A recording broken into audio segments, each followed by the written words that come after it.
Last year, I moved into a new house far from the city.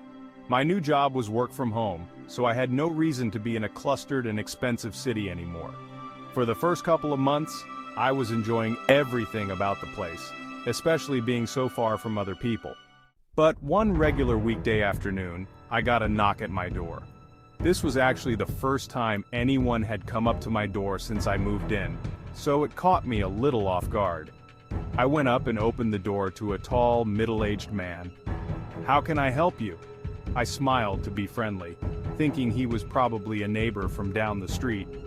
But strangely, the first thing he did was lean to the side and look past me into my house. It was like he was trying to see who else was home.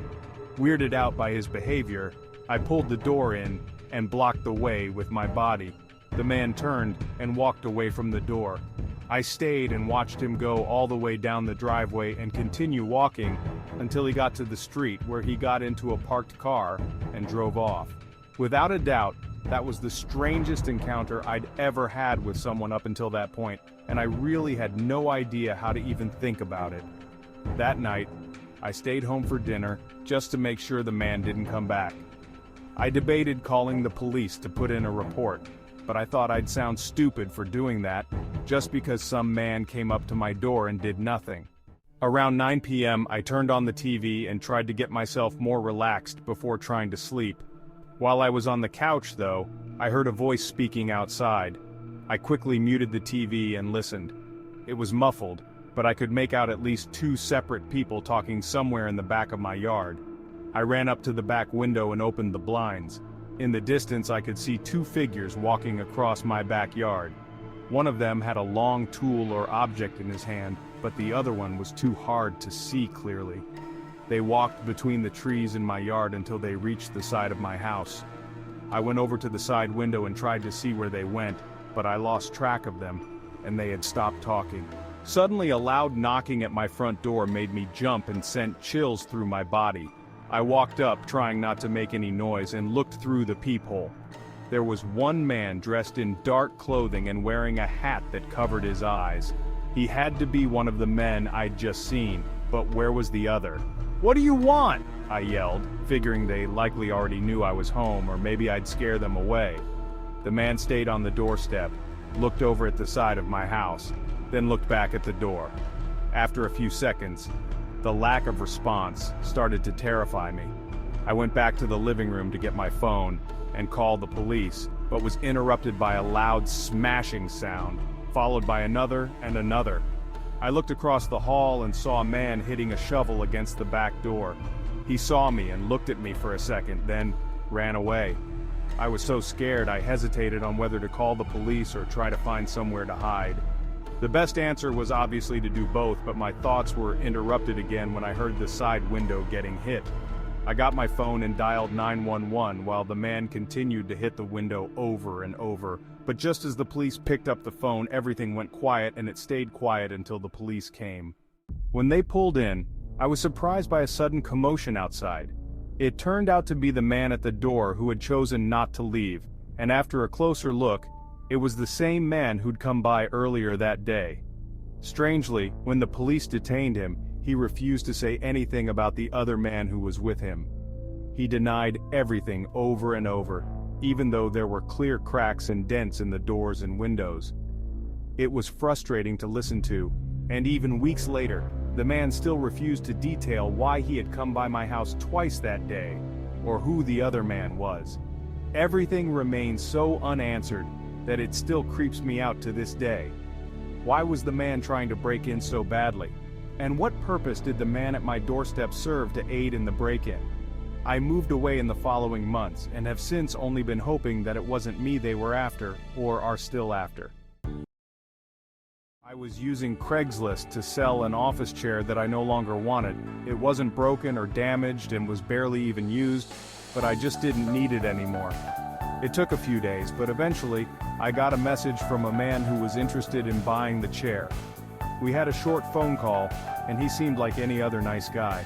He was willing to pay my asking price too, so everything seemed perfect.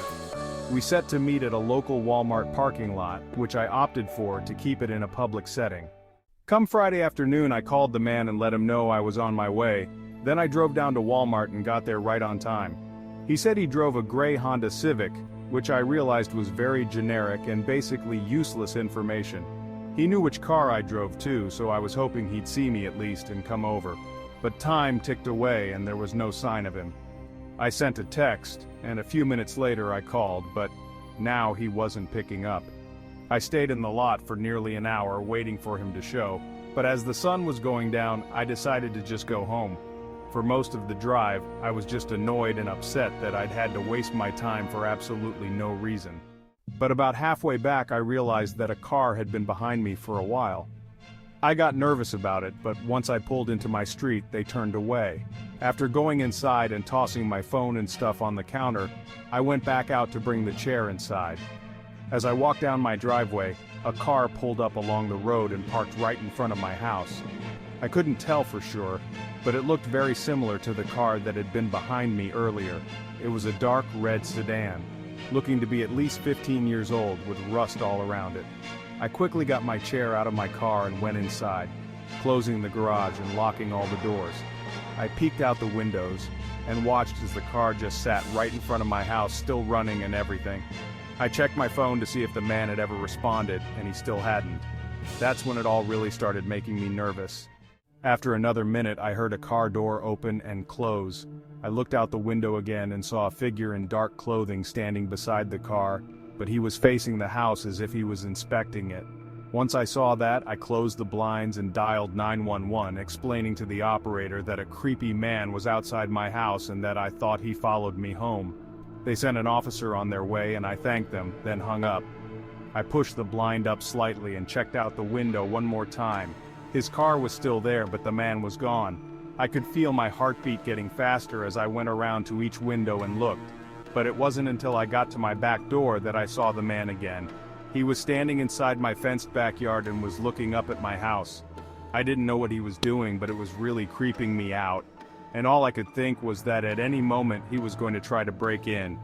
After a second, the man started walking to the side of my house. I went back to the front window to see if he was going back to his car, but he didn't reappear.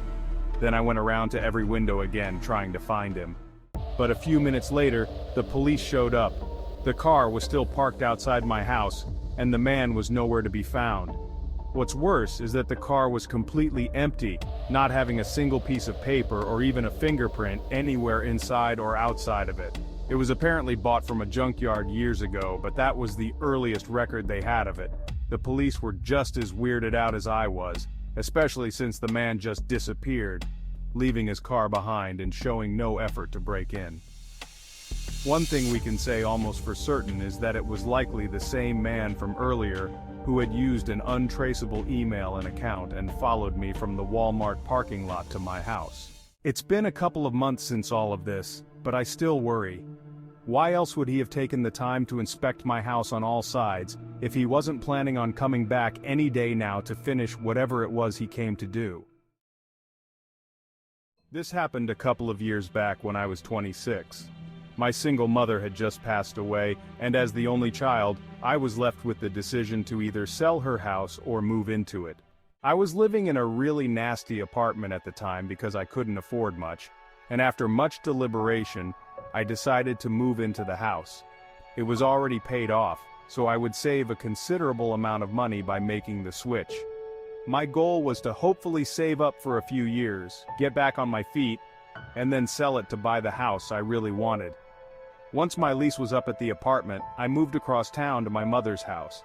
It was part of a community of farmland owners, but in recent years, most of that land had stopped being used for farming, leaving only empty fields in its wake. The same was true for my mom's land. The house itself was a charming old barn-style home in the middle of a huge field, with only a small overgrown path leading to it. During my first week living there, I spent most of my time cleaning and organizing my belongings. One night, while I was busy tidying up, I heard a car approaching the house. Peering out the window, I saw an old pickup truck driving down the overgrown path. It struck me as strange. The only reason anyone would come out here would be to visit the house. As it neared the end of the path, the truck slowed to a stop. I could make out a male figure in the driver's seat, but the darkness obscured any details. They stayed there for a moment, the headlights casting long shadows across the field, before suddenly performing a three-point turn and driving away. At first I thought they might have just typed in the wrong address or something, but it felt creepy to see someone venture out here so late at night. A few days passed, and by then I had finished getting the house cleaned up and organized. On a Sunday night, I was staying up late watching TV and enjoying a home-cooked meal, when I heard it again. A familiar sound in the distance. A car driving toward the house. I looked out the window and saw that same pickup truck, this time with all its headlights off. Knowing it couldn't possibly be an accident, I felt a surge of worry. I quickly glanced at my phone. It was nearly 1 a.m. Why would anyone be coming here at such an hour? The truck pulled up to the front of the house and parked. A man got out and started walking toward the porch. My heart raced. I waited anxiously, but after a minute there was no doorbell or knock. Cautiously, I crept up to the front door and peeked through the peephole. There he was, standing on the porch, looking directly at the door. Terror gripped me as I realized he was contemplating something, his presence sending chills down my spine. Then just as abruptly, he turned around and hurried back to his truck, speeding away into the darkness. I was deeply unsettled and called the police to report the incident, but there wasn't much they could do. I went to bed that night with a gnawing anxiety that clung to me like a shadow. The next morning I woke up to what I thought was a knock at the door. It was just a single knock, but I shot up in bed. Glancing out the window, I was relieved to see that the truck was gone. Quietly I left my bedroom and crept downstairs to see who it was. Just as I reached the top of the steps, I froze. The front door was slightly ajar. My heart raced as I listened. Moments later I heard footsteps moving through the hallway below me. In a panic I hid in the spare bedroom next to mine, dialing 911 as I held my breath. The footsteps grew louder as they climbed the stairs, going straight into the master bedroom. I could hear them rifling through my things, searching as if they were looking for something specific. I was too scared to speak to the officer on the phone, fearing the intruder would hear me, so I sat there silently, my pulse pounding in my ears. After what felt like an eternity, the footsteps finally moved back downstairs and I dared to peek out the window. My heart sank as I saw the man again. It was the same figure from before, walking through the backyard toward the field of tall grass, disappearing into the darkness beyond. The police arrived shortly after and searched the area for evidence, but my description of the man was all they had to go on. I couldn't shake the thought that he had been looking for something my mother had left behind. What if he knew she had passed and thought he could find something valuable? The horrifying realization set in. He had to have known I was home. What did he plan to do to me if I hadn't been hiding? Overwhelmed by fear, I made the decision to sell the house a month later. I couldn't bear the thought of him returning, lurking in the shadows, searching for something else, or worse. Even now, I still check every few months to see if there have been any reports of break-ins at that address, but it's been quiet since that night. Yet the memory lingers, a haunting reminder of what could have happened, a nightmare that I can never fully escape.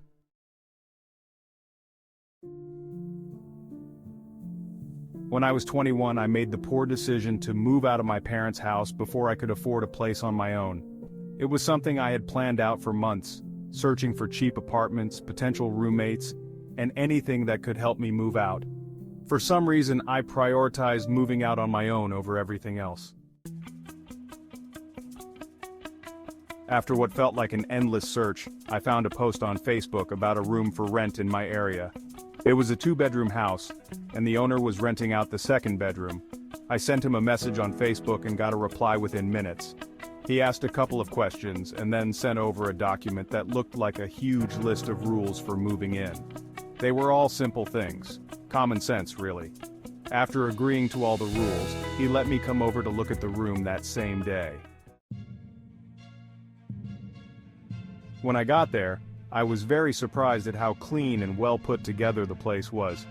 It looked like a model house, so perfectly decorated and furnished. The owner, Terry, was a little bit weird though. He was in his late 20s, but his personality and looks didn't match the pristine appearance of the house. He was wearing a dirty t-shirt and had a peculiar way of talking that set off alarms in my mind. Still, I was blinded by the possibility of moving out, so I ignored my gut feeling. A week later, I packed up a rental van with my stuff and drove it down to the house. When I walked inside, I was almost certain I'd walked into the wrong house. It was so empty, devoid of decorations or furniture except for an old, worn-out couch in the living room. It was a completely different place than the one I'd seen before. Terry was standing there, acting like nothing was different, talking my ear off about how excited he was to have a roommate. I asked about all the furniture and everything, but he just ignored my question and went straight to moving my stuff into the house. Being a little weirded out, I still moved in.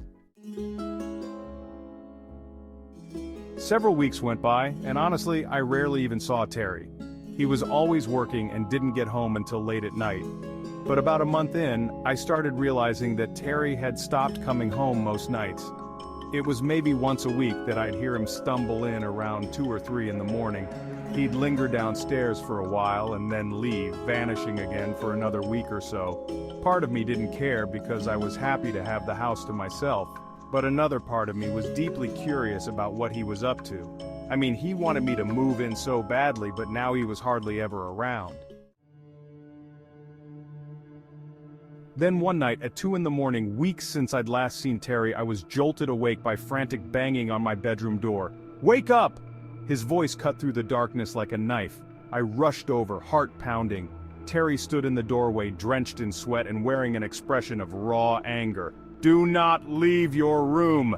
he hissed in a harsh voice, then grabbed the door and ripped the handle out of my hand, slamming it shut. I stood there in shock, adrenaline coursing through my veins as I listened to him stomp downstairs. With my mind racing, I slowly opened the door and crept out into the hallway.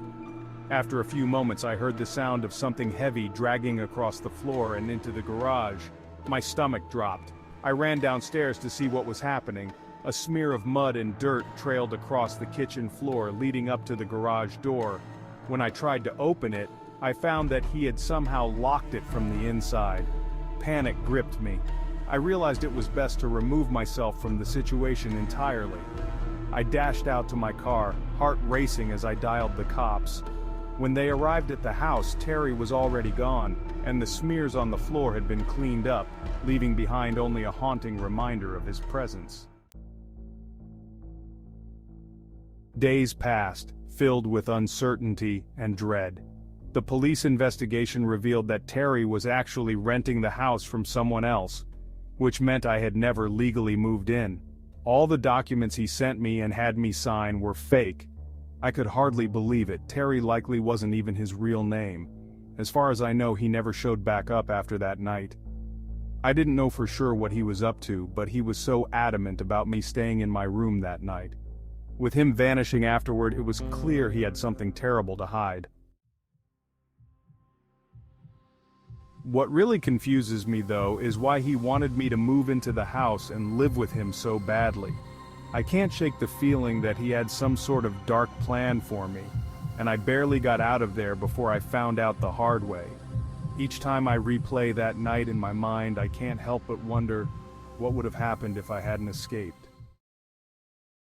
3 years ago, I moved down a few states on the East Coast to a new city for work. I had no choice. The money wasn't enough to make the trip to see the place before committing. But since I was only renting, there wasn't too much risk in it, or so I thought. It was mid-September when the movers came, loading everything up and then dropping it off at the house. The landlord was nice enough to let them in to unload, as I wouldn't be arriving until the following week. On a Monday evening, I finally arrived and saw the house in person for the first time. It was a mess, boxes stacked everywhere and furniture strewn about. But the house itself was decent. The layout was interesting. It was a single story with the kitchen and living room on one side, and then a long hallway on the other side that led to the bedrooms and bathrooms. Since it was already late, I went to the master bedroom and started working on getting the bed put together. I was exhausted from the travel, so I shut off all the lights and went to sleep. I didn't have a clock set up yet, so I had no idea what time it was when I woke up to an odd sound. Initially, I thought it was just the house settling, but curiosity got the better of me and I felt compelled to investigate. I got up and walked over to the room door. As I got closer, though, I realized the sound was coming from somewhere down the hallway. I opened the door, and it stopped almost instantly. The hallway was pitch black, so I flicked on the light, but nothing was there. I slowly walked down and peered into the living room. Everything looked the same as it had earlier, but I turned on the lights and scanned the room just to be sure. That's when I noticed them. Lots of footprints scattered across the floor, weaving in and out between the boxes. I rationalized that they must have come from the movers, and with no other signs of anything amiss, I returned to the bedroom. But it took me a while to fall asleep again, my mind racing. Why had the sound stopped when I opened the door? I tried to convince myself it was just the house making noises, but no explanation satisfied me. When I finally drifted back to sleep, it felt like I only stayed asleep for a minute before a sudden thump jolted me awake, followed by footsteps running down the hallway. My eyes shot open and I looked over at my bedroom door. It was wide open. Panic surged through me as I glanced down and saw clear footprints on the floor, leading right up to my bed. I jumped up and hurried to see who was there, but by then, they were long gone. All that was left were scuffed prints, like a dark shadow that had fled in a hurry. Heart pounding, I grabbed my phone and called the police, locking myself in the bathroom until they arrived. When the police finally showed up, they oddly found no signs of a break-in aside from the footprints. My mind raced. Surely they must have gained access during the week before I arrived, but something still didn't sit right with me. After unpacking and checking each box, nothing seemed to be missing. I couldn't shake the unsettling thought of what they had been doing in my house. Why had they walked right up to my bed? And what was that thump I heard just before they ran away? The landlord was eager to allow me to break the contract and move out, as long as I didn't say anything about the break-in publicly. At the time, it sounded like he just didn't want anyone to be scared away from the house, fearing it would hurt his rental income. But now, in retrospect, I wondered if there was something more sinister at play. What if he knew something I didn't? The chilling idea took root in my mind. What else had happened in that house while I wasn't there, and who, or what, was really lurking in the shadows? I own a cabin in Idaho, right on the western edge of the Rockies. It's just a small place nestled away in the forest by the mountains that I go to a couple of times a year for short getaways. This was in 2019. I had just driven 8 hours north to get to my cabin and arrived around 8 p.m. The last mile was down a dirt road that sometimes grows over, but luckily I made it with no issues. I turned on the generator at the side of the cabin, then hauled my luggage out of the truck and up to the front door, unlocking it and getting inside. It was a little colder inside than I was expecting, and when I turned on the lights, I saw why. One of the windows in the back of the living room was broken. The whole glass part was shattered and all over the floor. I was obviously really concerned, so I did a quick walkthrough of the house. Everything was in place, nothing was gone, and there were no signs that I could see of anyone having been inside. So I figured it had to have been an animal, maybe even a curious grizzly, seeing as everything else was still in working order. I didn't worry too much about it and continued unloading my luggage. It was too late to run back into town to grab a replacement window, so I just nailed a throw blanket over the open window. I went back outside one more time to get some firewood, threw it in the fireplace, and got the cabin nice and warm. I laid on the couch and opened a book, settling in for the night. With the broken window, I could hear the nature sounds from outside, and it was really peaceful. It didn't take long for me to get sleepy. It was probably 11 when I got up and refilled the wood so it would keep the place warm throughout the night, then shut everything off and went to the bedroom. I set an alarm for 7 a.m. and drifted asleep. In the middle of the night, my body jolted awake and I instantly sat up. I looked over at my nightstand. It was 1:24 a.m. My heart was pounding, and it felt like I'd woken up from something sudden. At this point, I didn't know if it was just a bad dream I had or something else. I was honestly really confused. The cabin was very quiet. All I could hear was the soft crackling of the firewood in the living room. I got up from the bed and walked over to the door, carefully opening it and looking out. The red glow of the fireplace illuminated the cabin enough for me to walk through the short hallway. The first thing I saw was that the blanket had fallen from the broken window. Then, I saw muddy boot prints on the blanket. I followed the tracks with my eyes, going straight from the window and into the hallway. I was standing there, and my heart continued pacing as I turned around and saw the prints going up to the bedroom door I had just come from. I walked back toward the room and felt the absolute horror set in as the boot prints went into the room and up to my bed. My mind was racing now, and I didn't know if this person had just come in and left for no reason or what the hell was going on. But after a closer look, there were no boot prints leading away from the bed. My body felt numb for a moment, as I almost uncontrollably knelt down and looked under the bed. Before I even fully bent down, I saw the outline of someone's hand. I immediately jumped back up. I was so terrified, I slammed my shoulder into the doorway, trying to get out of there. Frantically, I grabbed my car keys and bolted out the door. In the rush, I never got my phone, so I had to drive all the way into town to the police station. We didn't get back to the cabin until an hour after the incident, and whoever had broken in was gone. I still don't know what the hell really happened that night. I think I must have woken up from them crawling underneath my bed and probably bumping into something, but why they were there to begin with, or even why they broke in, I have no clue. This was 5 years ago, and after 2 years of being too afraid to go back to the cabin, I thought about selling it. However, I couldn't have it on my conscience if something were to happen to whoever bought it, so I took the listing down. The cabin has been abandoned for the past 5 years, though I'm almost certain that during that time it's had some unwelcome visitors. My friends and I grew up in a small town nestled against the edge of a sprawling national forest. It was just a 10-minute bike ride from my house, and during the long summer days, we often found ourselves roaming the woods, exploring the many trails and hidden spots.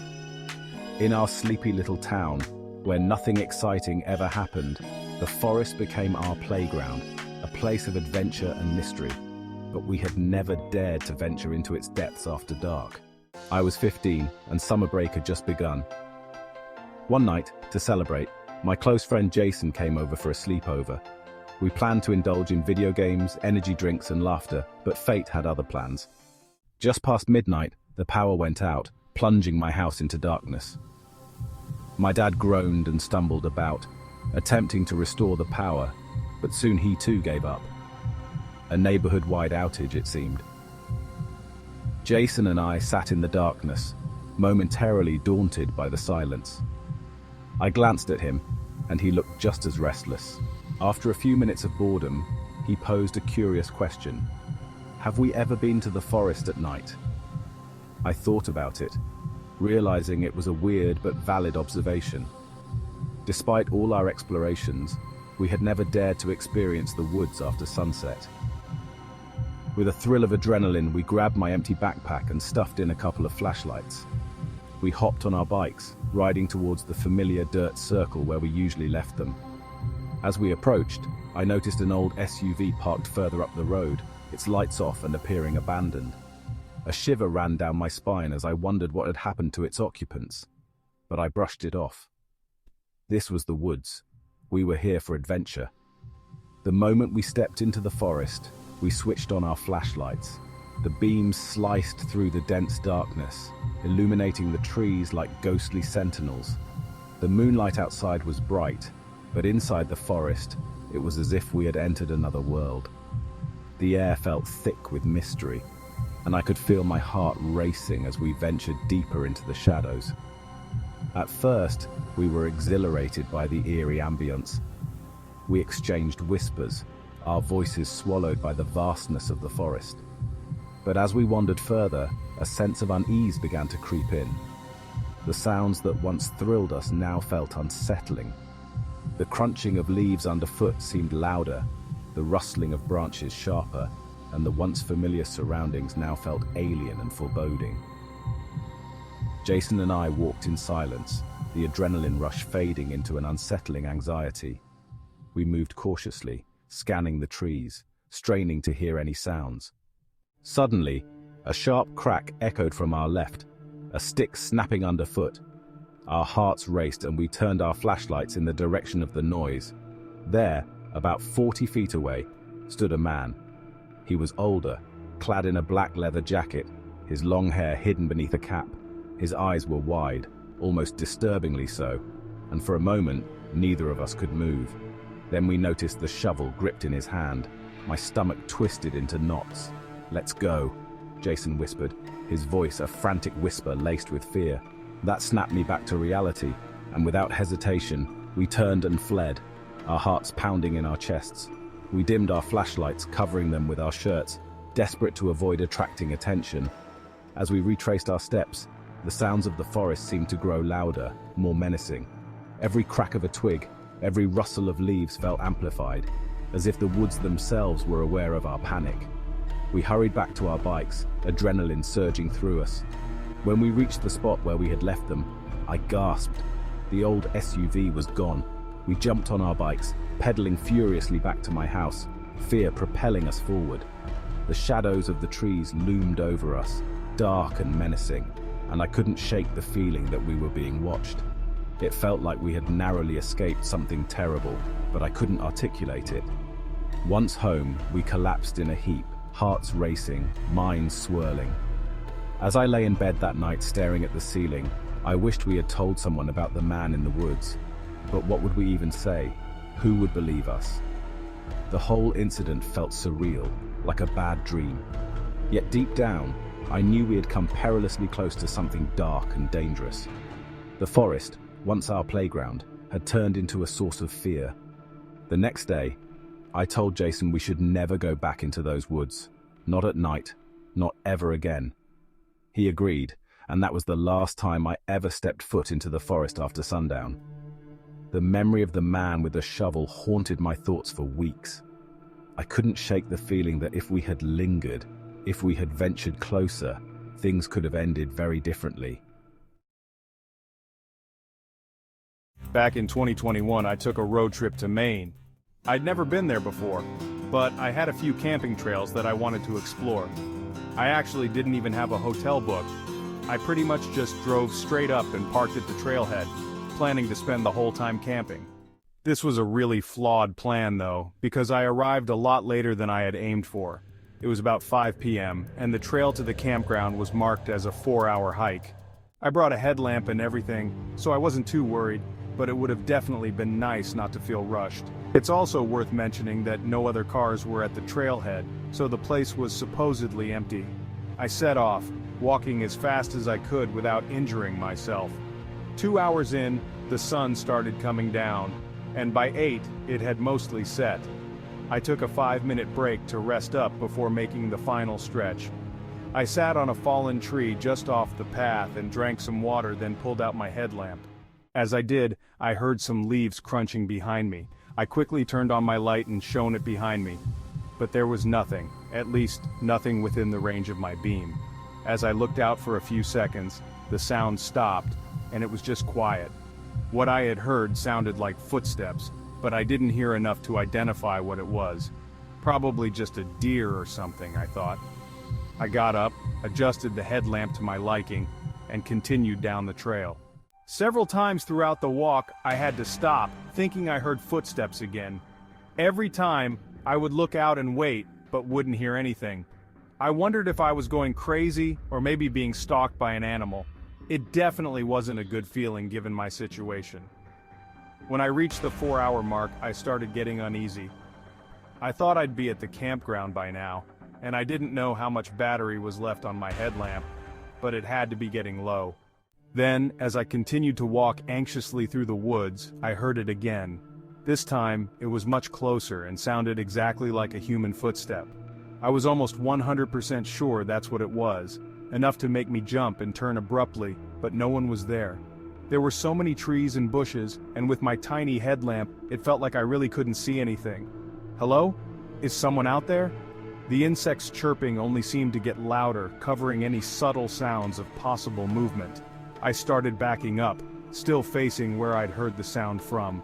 After taking 10 or so steps back, there was a quiet footstep a little to the right. I moved the light over, and as soon as I did, one of the bushes suddenly jerked, rattling all the leaves, and for an instant, I saw someone's leg as they sprinted away further into the woods. I completely froze up. After a few long seconds though, I came back to myself and started hurrying away from that area. I found a spot a mile up the trail where I could hide out and discreetly camp for the night. I didn't get much sleep, but I never heard or saw the person again. It was pretty clear that they were stalking me, and I wasn't trying to get any deeper into the forest. In the morning, I headed back to my car. As far as I know, they lost track of me. Whatever their intentions were, it couldn't have been good. I bet if I'd made it to the campground, they either would have been waiting for me, or would have arrived later in the night to do whatever the hell they had planned. It was a normal Friday afternoon at my high school, the kind where time seemed to crawl as I walked down the hallway with my friend Emma. She was animatedly talking about God knows what, some drama from her latest crush, or maybe a rant about our history teacher. I was only half listening, caught up in my own thoughts, trying to get through the day. Honestly, I had a lot on my plate, both at home and at school. My foster parents weren't the nicest people, to say the least, and I could feel the weight of that reality pressing down on me. As we passed the lunchroom, the sounds of laughter and chatter spilled into the hallway, making me cringe. I suddenly felt the urge to use the bathroom and asked Emma if she needed to go too. She shook her head, insisting she would wait outside for me. I shrugged, grateful for the moment of solitude, and headed into the restroom. Once inside, I immediately noticed something odd. The place was completely empty. I thought to myself that it was strange given that this bathroom was usually packed with girls gossiping or fixing their makeup. I shrugged it off, dismissing it as my imagination, and went into a stall. A few seconds after sitting down, I heard the bathroom entrance door open and slam shut. Someone had entered the bathroom, but curiously, I didn't hear any footsteps. I dismissed it, thinking maybe it was someone trying to avoid getting caught by an admin. I continued my business, standing up to button my jeans. While waiting, I scanned the graffiti-covered walls, reading the random quotes and rants about teachers. Then I heard the door open again, and I assumed whoever was in here had finally left. Feeling a sense of relief, I came out of the stall. As I stepped out, I noticed Emma waiting for me, her face twisted in confusion, almost as if she had seen a ghost. "What's up?" I asked, sensing something was off. "Who was that standing right behind you in the bathroom stall?" she replied, her voice barely above a whisper. Chills crawled down my spine. "No one was in there with me," I insisted, feeling a mix of anger and fear. "Stop messing with me." Emma shook her head vehemently. "I'm not. I came in just before you came out because I realized I actually needed to go. I saw someone in the stall with you, Leo. Their shoes were literally touching the back of yours. That's how close they were behind you." My heart raced as I tried to process what she was saying. I reiterated again that I had been alone in the stall, that I had heard someone come in but they never made a sound after that. I assumed they were hiding, but now it all seemed so much darker. Emma looked genuinely terrified as she explained, "I swear, Leo, no one went near the door until I walked in. I didn't want to stick around to find out what was going on. I couldn't shake the unease creeping into my gut. Although I didn't believe in the paranormal, I felt a chill run down my spine. Something felt off. I quickly found an admin and told her about the incident, but she just shrugged it off, insisting Emma was probably just messing with me. But I knew Emma. She wasn't one to take things seriously, let alone fabricate a story like this. When she looked me in the eyes with a serious expression recounting exactly what she had seen, I couldn't help but believe her. It all hit me, the sound of the door opening and closing, the feeling of someone being so close to me in that stall. I was 18 now, but I still hadn't forgotten that moment. The memory haunted me, a lingering darkness in the back of my mind. What had been in that stall with me? What had Emma seen that I didn't? I still shudder when I think about it. The eerie sense of being watched, of sharing a confined space with something I couldn't understand. Whatever it was, I hope it stays in the shadows, far away from me, lurking in the corners of a bathroom I'd never dare to enter alone again. I'll be honest with you, I've probably spent more time chasing women than I'd like to admit. I had to tone it down a lot since college, partly because of what I'm about to tell you. I went to school in California, and while I haven't been back in a while, when I was there, the culture was very open. And when I say open, I mean sexual. This honestly could have been true for other colleges in other states at the time, but I really wouldn't know. It was my sophomore year, and I just finished pledging the fraternity pike. About halfway through the semester, though, I started getting sick of only talking to sorority girls who seemed to know half the guys in every frat. It was honestly a little gross, and I started developing a fear that every girl I was interested in had been with several people I personally knew. So I decided to try my luck with a dating app and created a Tinder profile. It wasn't long before I matched with someone whose interests seemed to align with mine. We started chatting and things were going well. After a few days, we made plans to meet up at a local college bar called Tap House on a Saturday night. This was actually my favorite bar in the area because it had pool tables, and I'd been clearing racks since I was 10 years old. I remember getting there a little early to secure a table and warm my muscles up a bit. An hour passed, and I slowly came to terms with the fact that I had probably been stood up. As I was trying to decide whether to salvage the night or just go home and play online chess, I got a notification. To my surprise, it was Yell, the girl I was waiting on, telling me she had just arrived. I greeted her, and she apologized for being late. We got some drinks, played pool, and got to know each other. She was Latina and a heavy drinker, so I got plastered just trying to keep up. At one point, she asked for my Instagram, which I gave to her. 10 seconds later, I found myself staring at a collection of explicit photos she had just sent me. I was confused, but in my drunken state, I wasn't about to complain. Before I could even respond, she told me, "Your turn." I figured that could only mean one thing. Honestly, if I hadn't been so drunk, I probably would have questioned why we were sending pictures to each other when we were literally 5 feet apart. But I didn't have the foresight. I complied with her request, and we laughed about the whole thing. A few hours later, things at the bar were starting to wind down. I was planning on inviting her to my place, but she beat me to it, asking if I could spend the night at hers.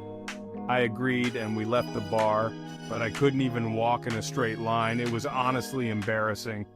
We took an Uber to her apartment, which was actually in Oakland, something I hadn't realized before. Honestly, red flags should have been going off in my brain the moment we crossed into Oakland. She unlocked the door of her apartment and stepped aside for me to go first. I took a few steps inside, and just as I was about to ask her to flip on some lights, the room lit up to my horror. I wasn't facing a harmless 5'2" girl anymore. Instead, two massive bald dudes in tank tops stood in front of the door with their hands clasped, looking like they meant business. I turned around to find another bald dude in front of me, and a chill ran down my spine. I wish I could tell you more about the room I was in, but it was honestly difficult for me to recall small details of that night. My instincts screamed to fight or flee, but instead I just froze. The guy in front of me began telling me my own name, birthday, and age. My heart raced as he continued. "The girl you just went out with is 17, he said, meaning I had received and sent explicit pictures to a minor. He then suggested that I do what I was told, and I had no choice but to comply. The two guys behind me confiscated my phone, wallet, and keys, all of which I gave up without a fight. I was in over my head and couldn't think straight. I asked the guy in front of me what he wanted, and he revealed that he was a major distributor of illicit substances in Northern California.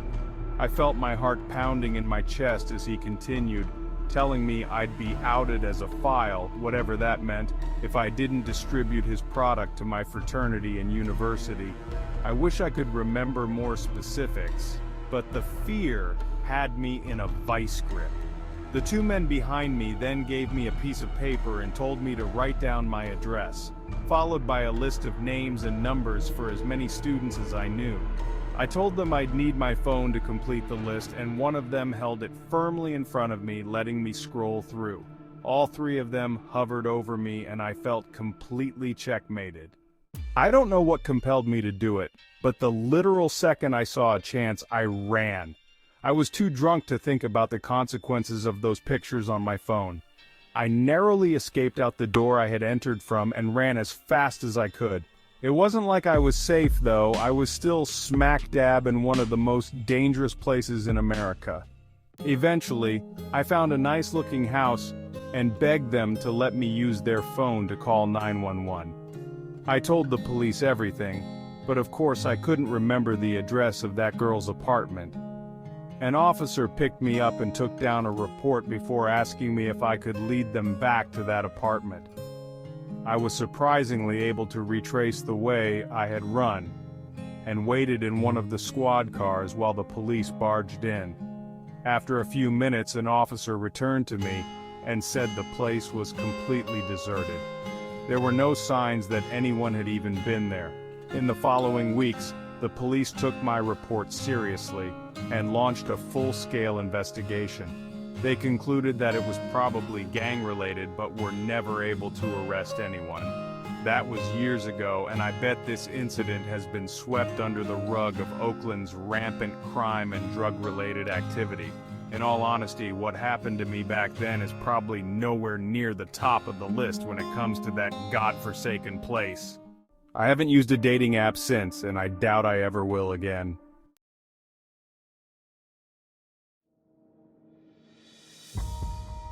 This happened long ago, when I was renting a small house in the town where I got my first real big girl job. It was a modest one-floor house with 2 bedrooms, 1 bathroom, and just enough living space for myself, and occasionally hosting a few friends. I had been living there for a few weeks already, and all seemed fine. The landlord, who I'll just call Michelle, was friendly and understanding. I think she rented to me because she didn't want a male tenant. I'll skip the unnecessary details and get straight to the point. Something very weird started happening a few weeks into living there. One regular work night, I was in the kitchen preparing dinner when I heard a knock at the door. It was a hollow sound reverberating through the quiet of my little house. I went to the door and asked, "Who is it?" But there was no response. A wave of unease washed over me and I didn't open it. Late-night knocks weren't a common occurrence, especially for someone living alone. The next morning, I finished getting ready for work and opened my front door, only to find a big note taped to the storm door. My heart sank when I read it. "Hello, beautiful." I immediately remembered the knocks from the night before, and there was no doubt in my mind that it was the same person. But who could it be? I crumpled the note in disgust and threw it in the trash, hoping it would be a one-time thing. That night, while I was cooking dinner, I heard another knock at the door. My stomach twisted with anxiety. This time I didn't say anything, just stood by the door and listened. There was no peephole or glass to look through, no way to see who was there without opening it, and the thought of doing so sent a chill down my spine. I realized that this could be some kind of stalker situation. In a panic, I called my mom and dad for advice. My dad, a retired police officer, listened patiently, but he didn't have much to offer. "If you call the cops, they won't really be able to help unless they catch the person in the act," he said. His advice was simple. Don't go outside late at night, don't answer the door, and if it persisted, he'd come to town to stay with me for a few days. I was grateful for his concern, but the fear gnawed at me. The next morning I checked the storm door, praying there wouldn't be another note. My heart sank when I saw it. A new note stuck to the glass. It read, "I like to watch you." I felt bile rise in my throat. I snapped a picture of it and sent it to both my family and Michelle, asking if she'd ever had issues with stalkers or certain men. Michelle responded quickly, clearly shocked. She assured me she hadn't experienced any issues and she was in a long-term relationship. I wasn't entirely convinced. After work that day, I left a note on the door. If you're looking for Michelle, she does not live here. She only rents this house. If you continue to come here, I will report this to the police. Writing that note gave me a small sense of comfort. Perhaps it would scare the person off. That night, I went to bed with a sense of relief, thinking my note had worked. I slept fitfully, haunted by the thought of that creepy note and who might be watching me. The next morning, however, my heart dropped when I opened the door to remove my note and found a new one. I'm not looking for Michelle, I'm looking for you, it read, followed by my name and once again, I like watching you. Panic surged through me. I quickly sent a photo of the new note to my dad. He packed a bag and drove up to my place first thing, his concern palpable. The workday was rough. All I could think about was this horrifying situation, wondering if someone in my office, like the creepy guy Fernando, could be involved. My dad and I decided to wait until later that night to call the police, wanting to make sure the perpetrator saw their presence. When the officer arrived, my dad, with his retired police background, took the lead, explaining the situation. The officer seemed busy but promised to file a report. After he left, my dad settled outside on the front stoop, his presence a comfort, even as I drifted off to sleep inside. The next few hours were a blur. I tossed and turned, unable to shake the feeling of dread. My dad remained outside, a silent guardian. Eventually, the night passed without incident. The person didn't return, and when morning came, I was eager to leave that house behind. Michelle was understanding when I explained everything, and with a heavy heart, I packed my things. I moved to a new place, hoping whoever was stalking me didn't follow. I left behind the notes, the anxiety, and the fear, but I couldn't shake the feeling that I'd never truly be free. I didn't know who it was or what they wanted, and the thought of a stranger watching me, lurking in the shadows of my life, would likely haunt me forever.